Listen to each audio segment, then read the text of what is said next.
Webinaire spécialement dédié aux CFA ultramarins de la Guadeloupe, de la Guyane, de la Martinique et de la Réunion.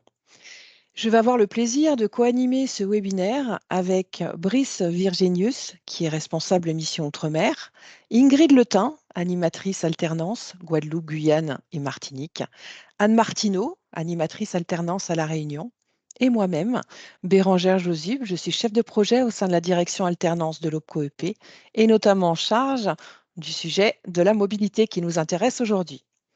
Et en back-office, nous allons être accompagnés donc de Camille sur la partie logistique et de Rachel qui va nous apporter son expertise pour répondre notamment aux questions que vous pourrez nous poser au fil de l'eau, donc dans l'espace dédié. Donc si vous regardez en haut de votre écran, un peu sur la gauche, vous avez un QR. Donc c'est un espace dédié aux questions, à toutes vos questions et aux réponses que nous allons pouvoir apporter au fil de l'eau. Alors, si jamais, parce que ça peut arriver, vous aviez des difficultés pour pouvoir poser vos questions sur cet espace, n'hésitez pas à recourir à l'espace conversation qui est juste à côté sur la gauche. Alors, pour rappel, cette présentation est enregistrée. Donc, nous vous invitons, alors pour plus de fluidité, à couper vos micros et vos caméras. Et je vais donc laisser la parole à Brice pour introduire ce webinaire.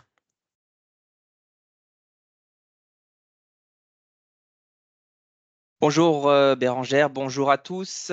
Merci encore de vous être rendu disponible pour ce webinaire consacré aux clés de la mobilité internationale, mais aussi ultramarine, hein. Nous avons fait un webinaire spécifiquement pour les CFA des Outre-mer. Donc, je remercie, hein, on attend près d'une cinquantaine d'inscrits pour ce webinaire, ce qui est un nombre très important pour nos territoires. Et je tenais à remercier l'ensemble des participants à ce webinaire, qui est très important, hein, sur la possibilité pour nos apprentis de pouvoir initier des parcours de mobilité, que ce soit à l'international ou vers l'Hexagone. Alors, je suis Brice Virus, je suis le responsable de mission Outre-mer. Comme l'a dit Bérangère, hein, on va co-animer donc avec Bérangère, je vous suis de la direction alternance, mais aussi Anne Martineau et Ingrid Letin, qui sont aussi les animatrices alternantes, hein, que vous connaissez bien. Donc, au niveau de l'OPCO-EP, donc l'opérateur de compétences des entreprises de proximité, on se déploie sur l'ensemble du territoire national, mais aussi sur les 4 départements et régions d'outre-mer que sont la Guadeloupe, la Martinique, la Guyane et l'île de la Réunion. Donc, près de 96 implantations territoriales, 1100 salariés.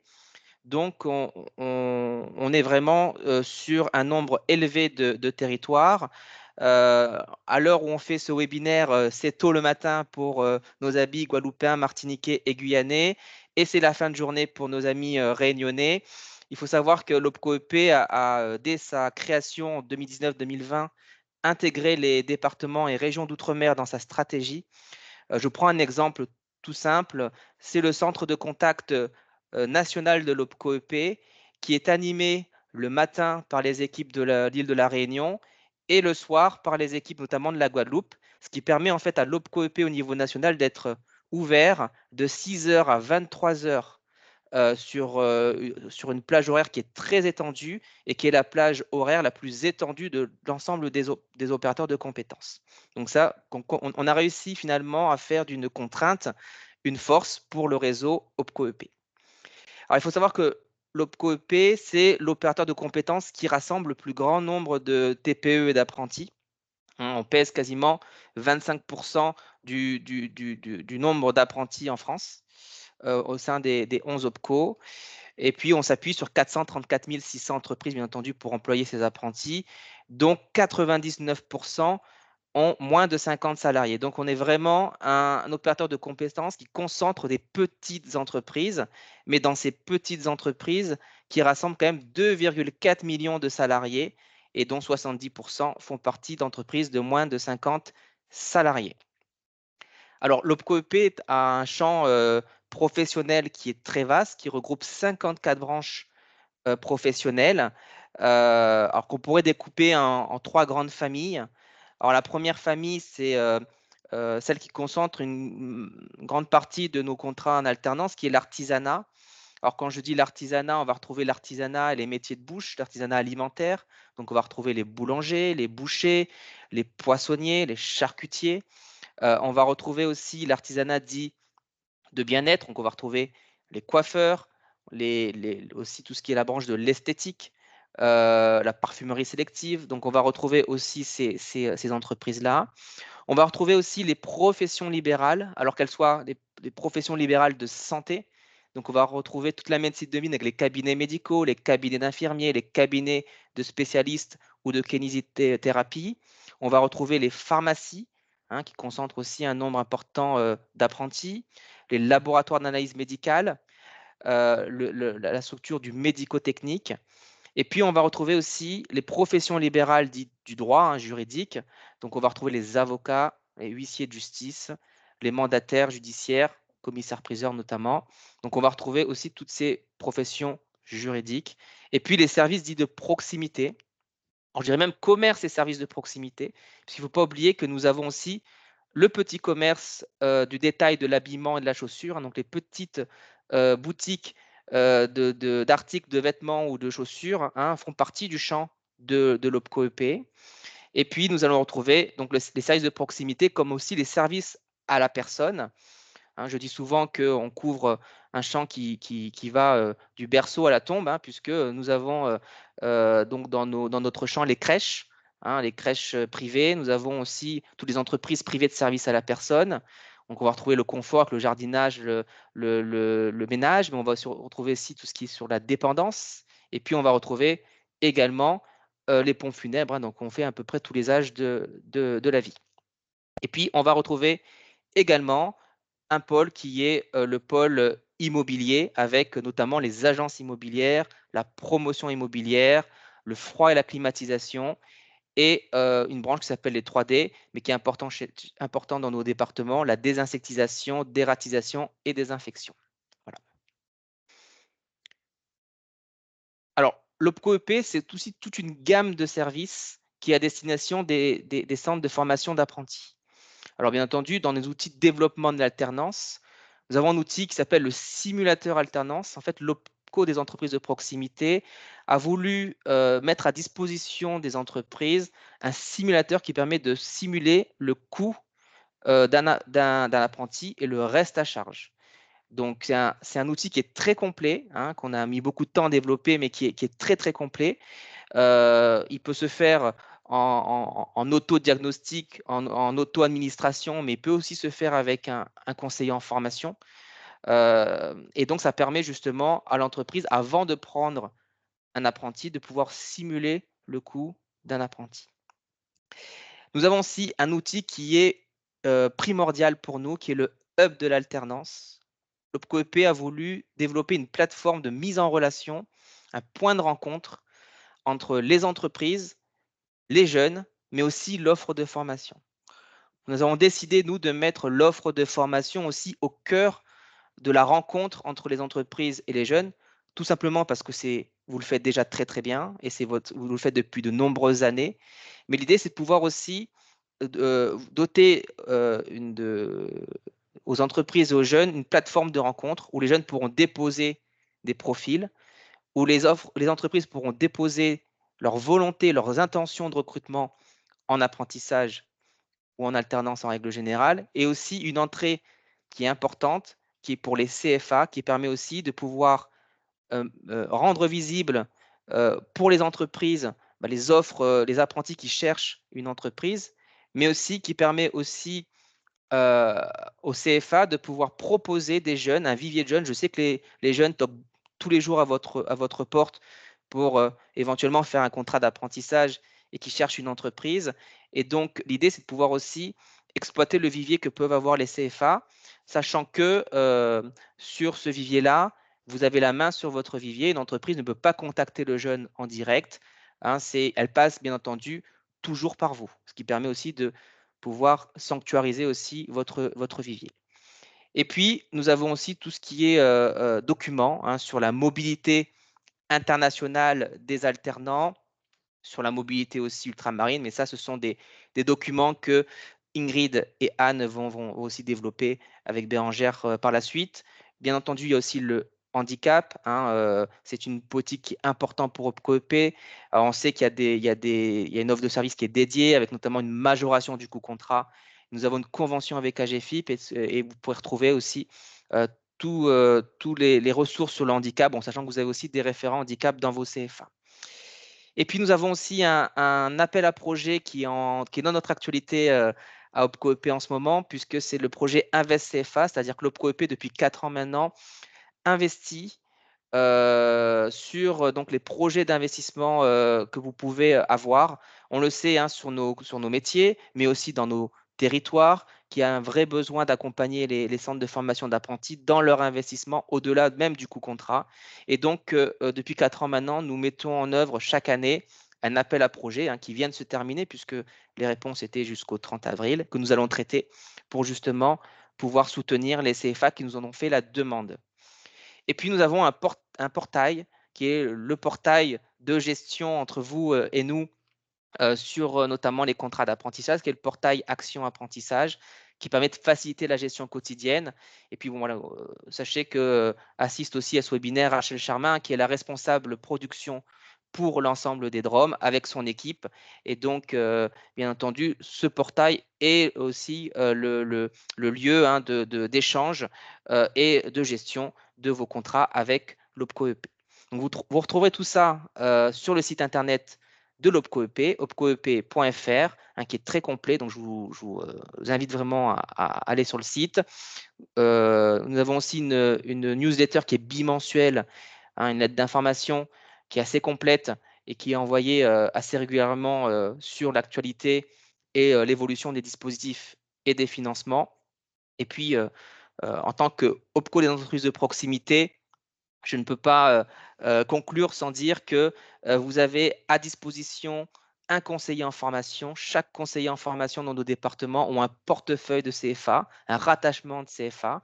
Donc, n'hésitez pas à contacter votre conseiller en formation qui est dédié à votre CFA. Et bien entendu, Anne Martineau, Ingrid Letin, qui sont donc animateurs partenariat alternance pour donc les territoires de la Guadeloupe, Martinique, Guyane et Réunion, et donc qui sont à votre disposition pour notamment toutes les informations sur le sujet d'aujourd'hui, mais aussi d'autres sujets. Je vais conclure sur un dernier sujet. Nous avons décidé, c'est tout récent, d'augmenter notre prise en charge sur l'accompagnement social, donc, qu'on va passer à 1 000 €. Donc, c'est une décision toute récente du conseil d'administration de l'OPCO-EP. Donc, les documents sont en cours de finalisation et bien entendu, les animateurs alternance reviendront vers vous dans les prochaines semaines pour bien entendu vous expliquer toute la nouvelle procédure sur l'accompagnement social et bien entendu le nouveau critère de financement qui a été porté, augmenté à 1 000 € pour OPCO-EP. Alors, en tout cas, merci pour votre présence. Je vous laisse entre de très très bonnes mains et puis je vous souhaite un bon webinaire sur cette question importante qui est la mobilité pour nos territoires. Merci en tout cas à tous. Merci beaucoup, Brice. Alors, avant d'évoquer avec vous les modalités de prise en charge de la mobilité européenne, internationale et ultramarine, ainsi que les démarches à effectuer, je vous propose que l'on balaye le cadre juridique de ces mobilités.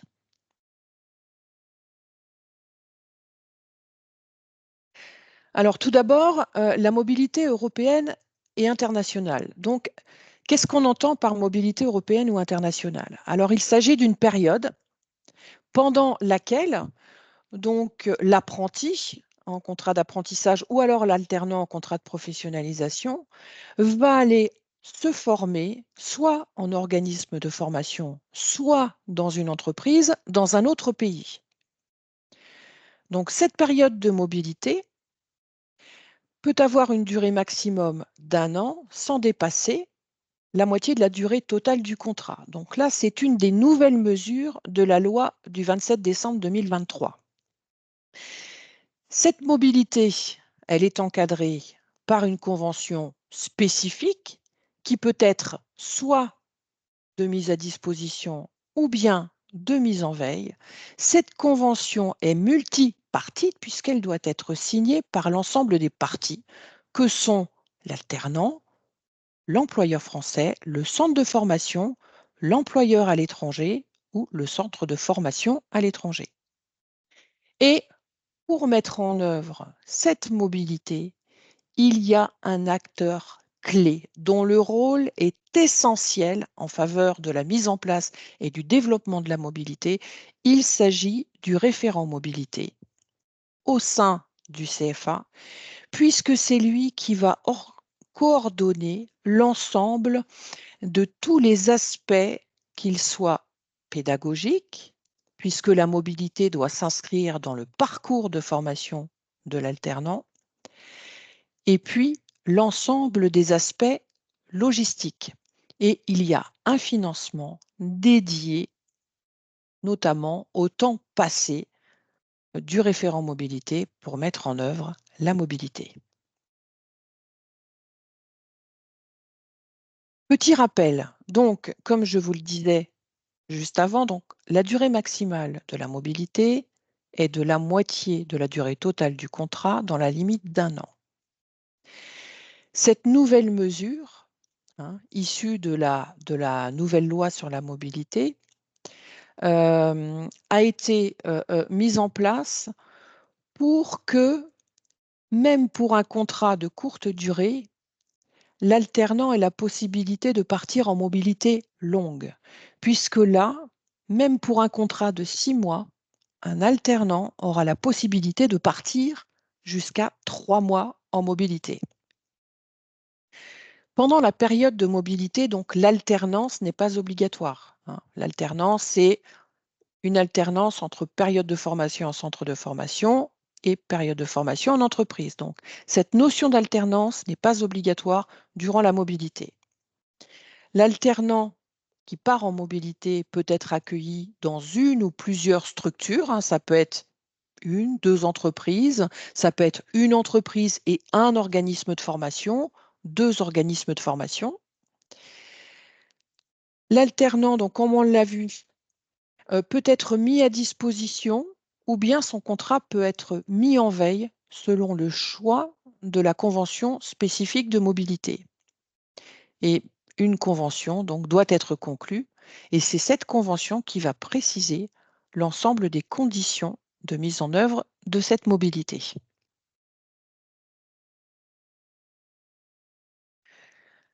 Avec la loi du 27 décembre 2023, donc l'employeur a désormais la possibilité d'opter entre une convention de mise en veille du contrat ou une convention de mise à disposition, quelle que soit la durée de la mobilité. Alors, bien évidemment, il y a des différences entre la mise en veille du contrat et la mise à disposition, puisque dans le cadre d'une convention de mise en veille, l'entreprise ou le centre de formation d'accueil dans le pays étranger devient seul responsable des conditions d'exécution du travail de l'apprenti. Alors que lorsqu'on opte pour une convention de mise à disposition, le contrat de travail continue à être exécuté, donc rien ne change pour l'alternant. Avant la loi du 27 décembre 2023, la possibilité de mise à disposition concernait uniquement les mobilités qui n'excédaient pas 4 semaines. Donc cette mesure a été changée suite à la demande d'entreprises qui trouvaient pénalisant pour les jeunes de ne pas pouvoir signer une convention de mise à disposition pour des mobilités plus longues dépassant les 4 semaines. Donc désormais, la mise à disposition pourra être possible, peut être possible, quelle que soit la durée de la mobilité. Il en va de même pour la convention de mise en veille.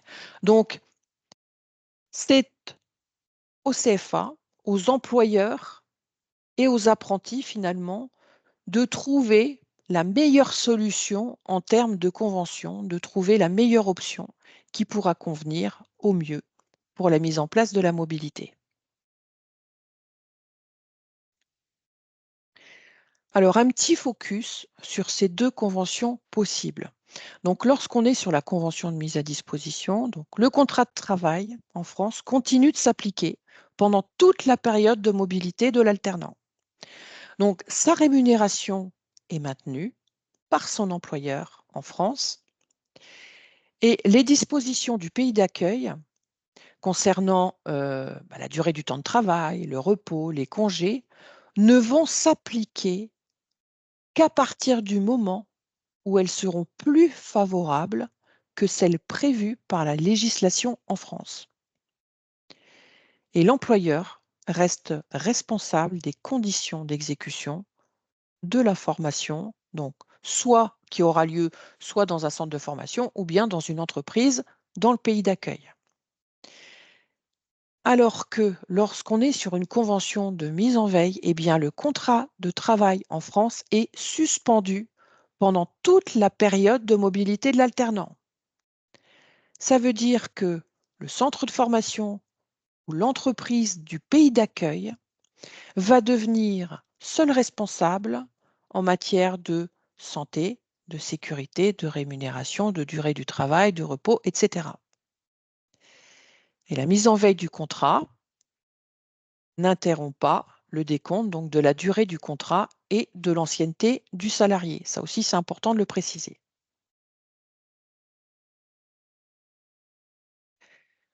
Focus maintenant sur le cadre de la mobilité ultramarine.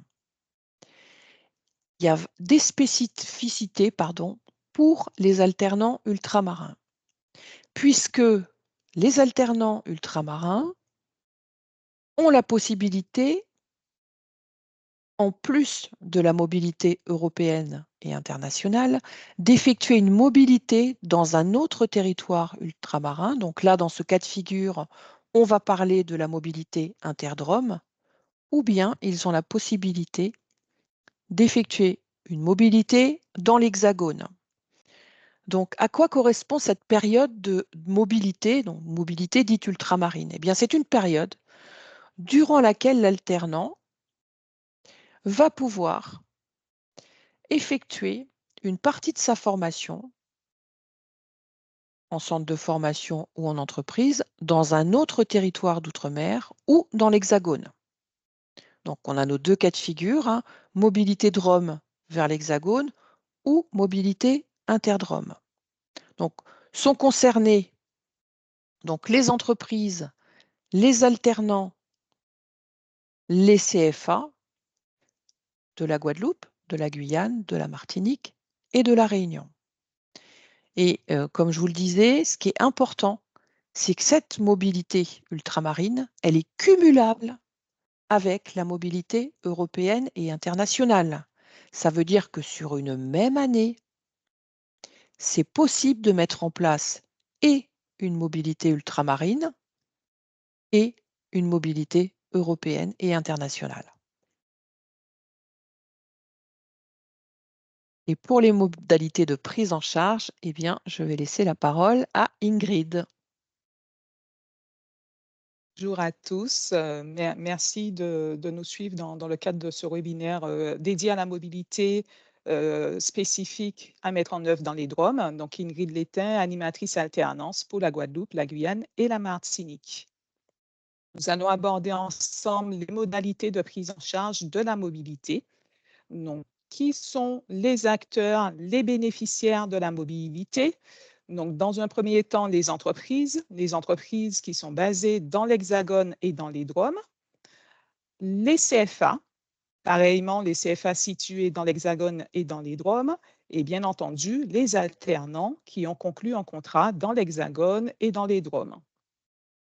En termes de financement, il s'agit véritablement d'un forfait par semaine qui est attribué pour la prise en charge des frais mobilité de l'alternant. Ce forfait est mis en place pour toute semaine commencée et comptabilisé comme une semaine pleine. Deux types de forfaits à retenir. D'une part, un forfait dédié au référent mobilité et d'autre part, un forfait dédié aux frais de mobilité de l'alternant. Tous les deux sont rattachés au contrat d'alternance, soit un contrat d'apprentissage, soit un contrat de professionnalisation. Dans tous les cas, les différents forfaits qui sont versés le sont sous réserve de réalisation effective du projet mobilité.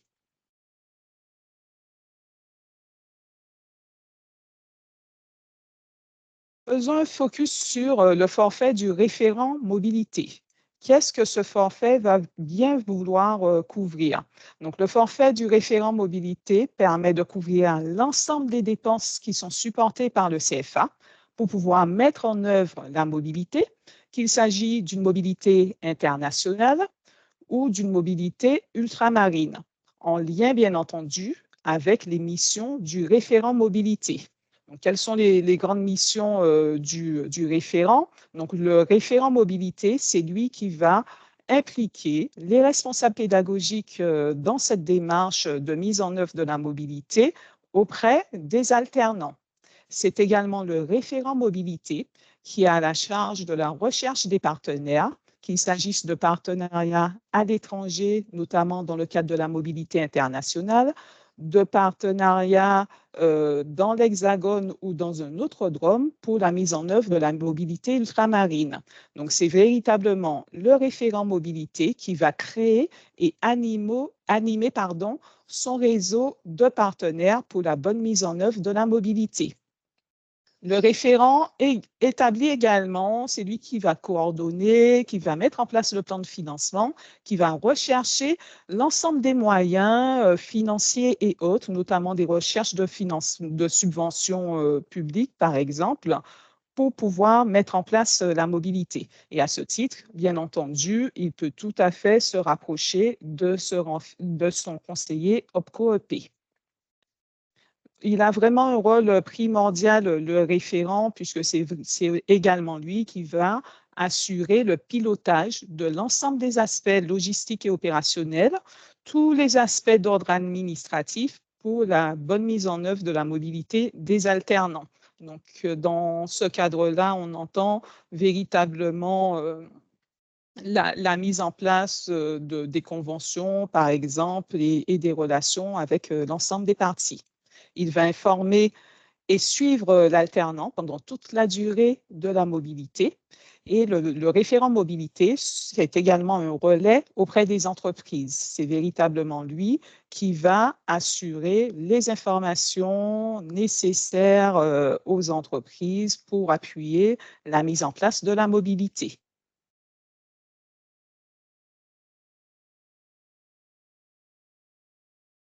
Maintenant, comment se concrétise le financement de la mobilité européenne et internationale? Donc, on parlait précédemment du référent mobilité. Donc, il s'agit d'un financement forfaitaire du référent mobilité calculé sur la base de 500 € par an et par alternant accompagné. Donc, ce forfait du référent mobilité est financé directement au CFA, et ce, quelle que soit la durée de la mobilité. Même s'il s'agit d'une mobilité courte de quelques jours, c'est également mobilisable.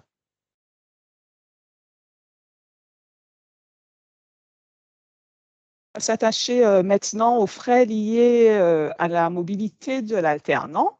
Donc, qu'est-ce que ça va venir couvrir? C'est véritablement l'ensemble des frais de mobilité pour la bonne mise en œuvre de la mobilité internationale, interdrome ou de l'Hexagone. Et ces frais peuvent venir couvrir notamment les frais de déplacement. Donc, je pense là, en l'occurrence, à la prise en charge du billet d'avion aller-retour pour pouvoir se rendre sur le lieu de la mobilité, soit à l'international, soit dans l'Hexagone, soit dans un autre drome. Ces frais peuvent venir couvrir les frais de transport vers une structure d'accueil. Donc, quand on entend par là l'entreprise d'accueil ou le CFA d'accueil dans le pays de destination de la mobilité, Hexagone, Drôme ou ultramarine, et les frais liés à l'hébergement et à la restauration. Donc, le forfait lié aux frais de la mobilité de l'alternant peut venir couvrir également tous les aspects de cotisation sociale et le cas échéant, les cotisations liées à la perte de rémunération de l'alternant pendant la période de mobilité. L'ensemble des frais générés lors de la mobilité en dehors du territoire ultramarin peuvent être pris en charge dans le cadre de ce forfait mobilité. Quand il s'agit d'alternants en situation de handicap, les frais de la mobilité peuvent couvrir également les frais de compensation du handicap. C'est également ce forfait qui peut venir couvrir les frais d'assurance et d'assistance pendant le séjour mobilité ou la prise en charge des vaccins et visas pour la réalisation de la mobilité. Donc, à retenir véritablement que les frais de mobilité de l'alternant sont versés au CFA, qui, lui, doit reverser cette somme à l'alternant si c'est ce dernier qui en a fait l'avance. Si c'est l'alternant qui a avancé, soit des frais de transport, soit des frais d'hébergement ou de restauration, le CFA se doit de reverser cette somme à l'alternant.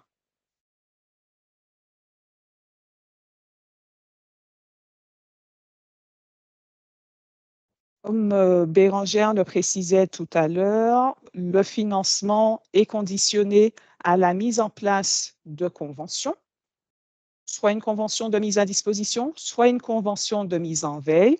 En fonction du choix qui aura été retenu, effectivement, un forfait différent va s'appliquer. Dans le cadre de la convention de mise à disposition, il s'agit d'un forfait de 500 € par semaine dans la limite de 2 000 €. Prenons l'exemple d'une mobilité qui se réalisera sur une période de 9 jours. Nous allons comptabiliser une première semaine de 7 jours et une deuxième semaine, même si elle n'est pas pleine, mais elle sera considérée comme une semaine pleine pour les 2 jours restants. Donc, c'est bien 2 forfaits de 500 € qui vont s'appliquer dans ce cadre-là, donc soit 1 000 € au total. Il s'agit des mêmes modalités de calcul dans le cadre de la mise en place de la convention de mise en veille. Un forfait de 300 € par semaine dans la limite de 3 000 €, donc toujours en prenant en compte du nombre de semaines que l'on va multiplier avec le coût par semaine. Donc, si on maintient ce même exemple d'une mobilité qui se réalise sur 9 jours, le forfait applicable sera de 300 € multiplié par 2, donc une première semaine pleine de 7 jours complétée de 2 jours.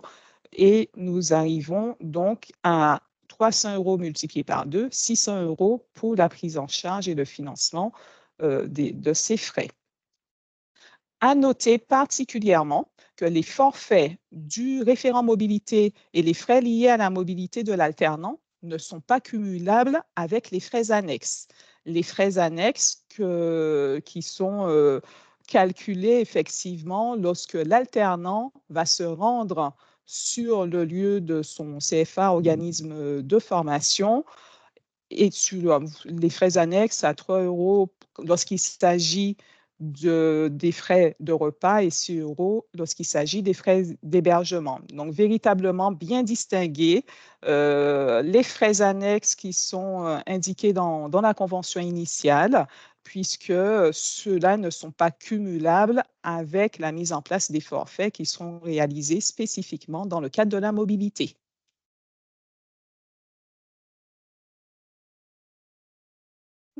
Synthèse pour synthétiser. Donc là, vous avez une carte mentale qui reprend l'ensemble des éléments que nous avons évoqués. Donc la mobilité, qu'est-ce que c'est? Ce sont des financements. Financement d'une part pour le référent mobilité qui s'élève à 500 € par an par alternant accompagné sur la base d'un forfait. Des financements pour l'apprenti qui se concrétise par la mise en place d'une convention, soit une convention de mise à disposition.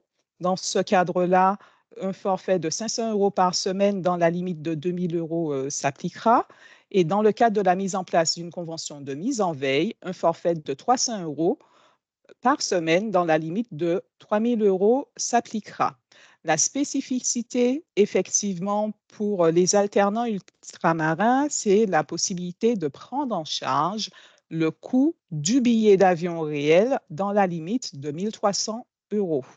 Comme nous l'avons indiqué précédemment, l'ensemble de ces frais sont facturables dès lors que la mobilité est effective.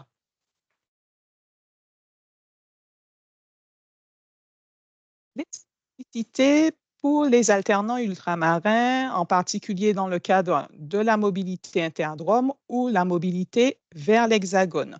Les financements sont distincts. Un financement pour le référent mobilité calculé sur une base forfaitaire de 500 euros par alternant accompagné et par an, et un forfait de 500 euros par semaine dans la limite de 2000 euros pour l'alternant. Ces deux forfaits sont complétés, le cas échéant, hein, par la prise en charge du billet d'avion, hein, lorsqu'il s'agit en place économique, sur la base d'un aller-retour et dans la limite de 1 300 euros. À noter que ce forfait a été réévalué par rapport à l'année dernière, bien évidemment, avec la prise en compte du coût des billets d'avion qui a également augmenté sur nos territoires. À savoir que la mobilité ultramarine est cumulable avec le forfait mobilité européenne ou internationale. Je m'explique. Au cours d'une même année, l'alternant qui aura bénéficié peut-être d'un premier séjour mobilité internationale peut également prétendre à un financement pour la mobilité ultramarine. Donc, les deux types de mobilité sont cumulables et finançables par l'OPCO-EP. Il en est de même pour les frais liés à la mobilité de l'alternant et pour la prise en charge des frais de transport.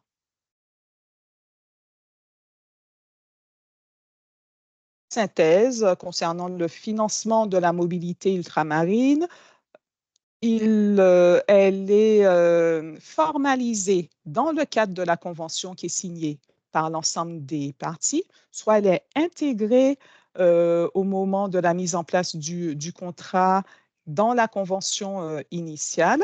Le cas échéant, un avenant à la convention sera nécessaire, donc convention qui va décrire les modalités de mise en œuvre de la mobilité et complétée d'une convention de mise à disposition spécifique pour les DROM. Ces deux conventions seront signées par l'ensemble des parties, l'alternant, l'employeur en France et le CFA.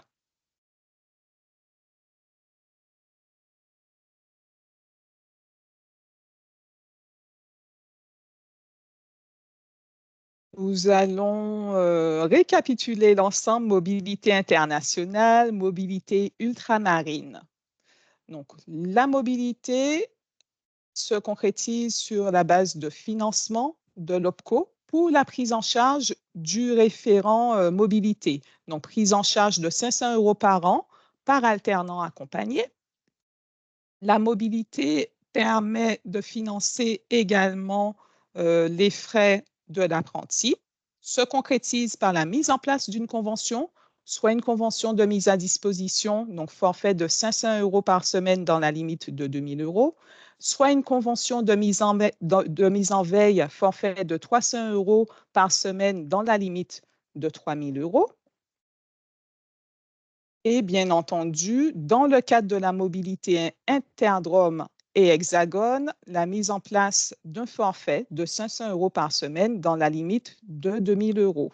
Dans les deux cas, qu'il s'agisse de mobilité internationale ou de mobilité ultramarine, l'OPCO peut intervenir, les forfaits peuvent couvrir les frais de prise en charge du billet d'avion au coût réel dans la limite de 1 300 euros. Donc, pour les deux cas de figure, les mobilités ultramarines et mobilité internationale sont cumulables au cours d'une même année. Donc, l'ensemble de ces forfaits sont facturables à l'OPCO dès lors qu'il y a une réalisation de ces projets mobilité.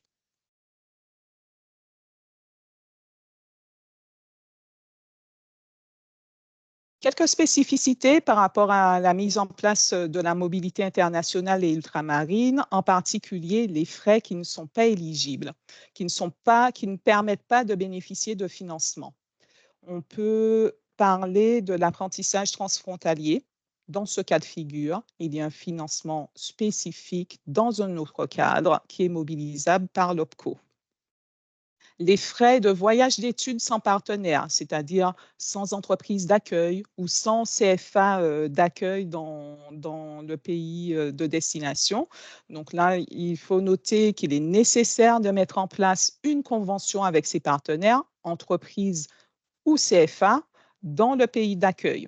Et les voyages d'études sans partenaire ne sont pas finançables dans le cadre de la mobilité. Les déplacements d'apprentis de l'Hexagone vers les DROM ne sont pas éligibles. Effectivement, la spécificité de la mobilité, c'est véritablement d'avoir un alternant dans une entreprise ultramarine. Donc, l'inverse n'est pas recevable et un alternant de l'Hexagone ne peut pas bénéficier d'une mobilité dans les DROM. Spécifiquement à la mobilité ultramarine, le passage de l'examen en raison d'absence de moyens du territoire d'origine où se déroule la formation ne peut pas être considéré comme dans le cadre d'un projet mobilité. Pareillement, les déplacements qui visent à pallier l'absence de formateurs pour une équivalence sur le territoire ultramarin, si la formation se déroule dans l'Hexagone, il y a possibilité de mobiliser l'ADOM, donc qui est un partenaire effectivement que vous pouvez solliciter dans le cadre de la mobilité. Vous avez l'adresse de l'ADOM pour pouvoir actionner ce type de mobilité qui ne sera pas prise en charge par l'OPCO. Lorsqu'il s'agit de visites de salon ou bien visites d'entreprise qui ne sont pas portées par le CFA ou l'organisme de formation du territoire de destination et qui ne sont pas intégrées au parcours pédagogique, ces modalités ne sont pas finançables dans le cadre de la mobilité. Bien évidemment, dès lors que ces visites sont cadrées et inscrites dans un parcours global et portées par le CFA de destination, cette mobilité pourra être prise en compte. Un cas particulier, des alternants qui intègrent le cursus, qui sont en alternance et qui subissent une rupture de contrat. Donc, ces derniers sont maintenus au sein du CFA sous le statut de stagiaire de la formation professionnelle. Ils peuvent bénéficier de la mobilité, mais pas du financement de l'OPCO-EP. Effectivement, n'étant plus sous contrat, n'ayant plus de contrat de travail relatif à l'alternance, l'OPCO ne peut pas intervenir dans ce cadre. Il s'agit d'une obligation et d'une relation contractuelle avec une entreprise en France qui relève du champ de l'OPCO-EP. Je vais maintenant laisser la parole à Anne Martineau pour aborder les démarches à accomplir pour pouvoir mettre en place la mobilité. Merci Ingrid. Bonjour à tous. Donc Anne Martineau, je suis l'animatrice alternance sur l'île de la Réunion. Donc nous allons voir maintenant la partie qui est quelles sont les démarches à effectuer pour mettre en place ces mobilités. Donc, concernant la mobilité européenne et internationale, donc le CFA doit adresser à OPCO-EP une demande de prise en charge, les forfaits, dont Ingrid nous a expliqué les modalités, pour chaque alternant. Cela comprend une convention de mise à disposition ou de mise en veille, signée par l'ensemble des parties, comme on l'a vu tout à l'heure, en complément de la convention de la formation initiale. Pour rappel, si la convention de formation initiale ne détaille pas la mobilité en tant que partie intégrante du parcours de formation de l'alternant, il faudra établir alors un avenant à cette dernière. Il faudra ensuite déposer les factures relatives aux différentes mobilités dès la réalisation de cette dernière. Et pour les alternants des Antilles-Guyane ou de la Réunion, les justificatifs de transport, à savoir les billets d'avion. Concernant la mobilité ultramarine, donc interdrome et vers l'Hexagone, les CFA doivent adresser au COEP une demande de prise en charge forfaitaire pour chaque alternant.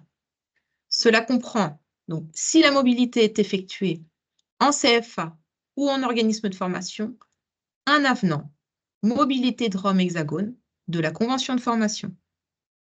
Si la mobilité est effectuée en entreprise, une convention de mise à disposition mobilité Drôme-Hexagone. Et enfin, si la mobilité est mixte, répartie entre CFA ou organismes de formation et entreprises, il faut l'avenant mobilité Drôme-Hexagone de la convention de formation plus la convention de mise à disposition mobilité Drôme-Hexagone. Vous devrez aussi déposer les factures relatives au forfait mobilité et les factures au réel avec justificatif de transport pour le billet d'avion. Comment faire pour déposer tous ces dossiers et ces projets de mobilité? Alors, vous avez deux actions à mener. Vous avez déjà une action à mener dans le portail Action Apprentissage. Et ensuite, une action sur mes services en ligne, gestion de la mobilité. Tout d'abord, dans le portail Action Apprentissage, dans l'étape 6, éléments de la convention de formation, le CFA pourra renseigner les informations sur la mobilité internationale. En cochant « Oui », vous devrez remplir tous les champs ci-dessous. Donc, ça reprend la date de début de mobilité, la date de fin, le nombre de semaines, la durée de la mobilité, le lieu d'exécution et les bénéficiaires. Les factures seront générées sur ce portail d'action d'apprentissage. En parallèle de cette action sur le portail Action Apprentissage, vous devrez déposer sur l'outil Mes services en ligne pour les organismes de formation tous les dossiers et les documents conventions, justificatifs transport, le cas échéant, pour les alternants ultramarins. Vous retrouverez sur ce site Mes services en ligne, vous avez un petit onglet organismes de formation qu'on peut retrouver à droite et vous pourrez déposer sur chaque dossier d'alternant les documents demandés. Quelques précisions sur les forfaits qu'on a évoqués. Concernant le forfait du référent mobilité, le financement du forfait n'est pas conditionné au départ du référent mobilité. Ce n'est pas une condition. D'autre part, la mobilité des autres accompagnateurs, à savoir les formateurs, les encadrants ou autres, n'est pas financée dans le cadre de la mobilité. Et enfin, aucun justificatif ne sera demandé pour le référent mobilité. Concernant le forfait alternant, c'est le CFA qui facture à l'OPCOEP les frais directement supportés par l'alternant. C'est-à-dire que si l'alternant a directement supporté ses frais, c'est le CFA qui devra le rembourser. À noter qu'une mobilité, c'est par année civile. Et enfin, petite précision, donc cette prestation vise les mobilités des apprentis. Donc, tous les montants qu'on a précisés depuis le début sont donc des montants en TTC. Quelques outils pour vous aider aussi dans vos démarches. Vous pouvez retrouver toutes les informations relatives à la mobilité sur notre site www.opco.fr. Vous avez une partie prestataire de formation. Vous pouvez retrouver Travailler ensemble ensuite et vous avez Accompagner à la mobilité. Vous retrouverez plein d'informations, à savoir des fiches techniques, les modèles de convention qu'on a évoqués tous ensemble, et la FAQ, donc qu'on va mettre à jour en fonction des questions que vous aurez posées dans le chat et en fonction des interrogations de chacun. Sans oublier que toutes les équipes d'OPCOEP sont à votre disposition pour vous accompagner dans vos démarches administratives et nous avons un numéro, que M. Virginius a cité au début, qui est le suivant, 09 70 038 037, que vous pourrez retrouver sur notre site. Pour conclure, vous pouvez aussi retrouver donc, tous vos interlocuteurs sur les territoires. Donc, on vous a remis l'adresse www.opcoep.fr, nous contacter. Et territoire par territoire, vous retrouverez les conseillers dédiés pour vous aider au quotidien. Vous avez aussi les coordonnées de vos animateurs alternants. Donc, vous avez eu la présentation d'Ingrid à l'instant et moi-même. On peut donc vous accompagner au quotidien sur tous vos projets de mobilité. Je laisse la main à Bérangère pour conclure ce webinaire. Merci Anne, merci Ingrid. Les dialogues de la mobilité bientôt sur vos territoires, puisqu'il y a eu un événement qui a été mis en place dans l'Hexagone, exactement à La Rochelle, sur le sujet donc de la mobilité, hein. C'était un colloque durant ce colloque, eh bien, on a pu mettre en avant des échanges avec des référents mobilité, des échanges avec des alternants, avec des entreprises hein, qui ont une expérience de mobilité. Et cet événement pourra être décliné sur l'ensemble des territoires, y compris dans les DROM. Et il y a eu donc de belles histoires de mobilité que vous pourrez visionner hein, via les vidéos dont vous avez un aperçu. Une expérience de mobilité d'une jeune boulangère hein, qui est partie en Pologne et qui va repartir en Allemagne. Et puis une autre expérience de mobilité, là, dans une entreprise pour un CAP, pardon, en reliure d'art. Donc, c'est un petit peu un métier de niche, mais ces jeunes ont eu une très belle expérience de mobilité puisqu'ils sont partis 15 jours en Afrique du Sud pour restaurer une grande fresque dans un musée, le musée Isiko. Et là, c'est vrai qu'on voit tout le sens de la mobilité en lien complètement avec le diplôme préparé. Et voilà, donc on vous invite à visionner ces vidéos et puis également un motion design sur le sujet de la mobilité qui a été mis en place. Et tout à l'heure, Brice vous parlait de la lettre à destination donc, des prestataires de formation. Et je vous rappelle que la lettre de mars avait un dossier spécialement dédié au sujet de la mobilité. Dans ce dossier, vous allez retrouver l'interview d'une référente mobilité, mais également un récapitulatif de toutes les nouveautés issues de la nouvelle loi sur la mobilité du 27 décembre 2023, avec tout ce qui est applicable et tout ce qui ne l'est pas encore, avec comment c'était avant et comment c'est avec la nouvelle loi. Voilà, ça permet vraiment de faire le parallèle entre avant et après. Je vois que nous n'avons eu qu'une question, donc il vous reste quelques minutes pour poser vos questions si vous en avez. En tout cas, nous sommes ravis hein, de vous avoir accueillis à ce webinaire, hein. C'était une première hein, pour nous d'organiser un webinaire sur le sujet de la mobilité, mais on estimait que c'était vraiment important compte tenu de la particularité de la mobilité ultramarine de pouvoir vous proposer un webinaire vraiment dédié. Donc, je vois qu'il n'y a pas d'autres questions. Bah, écoutez, n'hésitez pas en tout cas, si vous avez des questions qui vous viennent, soit vous rapprocher de vos conseillers ou des animateurs alternants sur vos territoires, ou en tout cas à aller consulter la foire aux questions sur le sujet de la mobilité qui se trouve sur la page dédiée à la mobilité sur le site internet de l'OPCO-EP. Donc, pour rappel, lorsque vous êtes sur le site internet de l'OPCO-EP, hein, Anne vous en a parlé, vous allez sur l'onglet prestataire de formation et ensuite vous cliquez sur travailler ensemble et ensuite vous avez un petit onglet accompagner la mobilité. Et là, sur cette page, vous allez pouvoir avoir tous les modèles de convention hein, les modèles de convention, modèles d'avenant, conventions spécifiques à la mobilité, de mise à disposition ou bien de mise en veille. Vous avez les fiches techniques, vous allez pouvoir avoir accès aux différentes vidéos, à tous les supports. Voilà, donc n'hésitez pas, il y a vraiment voilà, une mine d'informations à votre disposition sur le site internet d'OPCO-EP.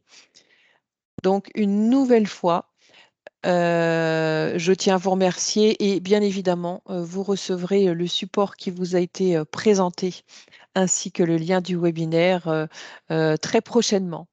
Encore un grand merci à toutes et tous pour votre attention et puis nous vous souhaitons alors une excellente fin de journée pour les CFA qui sont donc à La Réunion.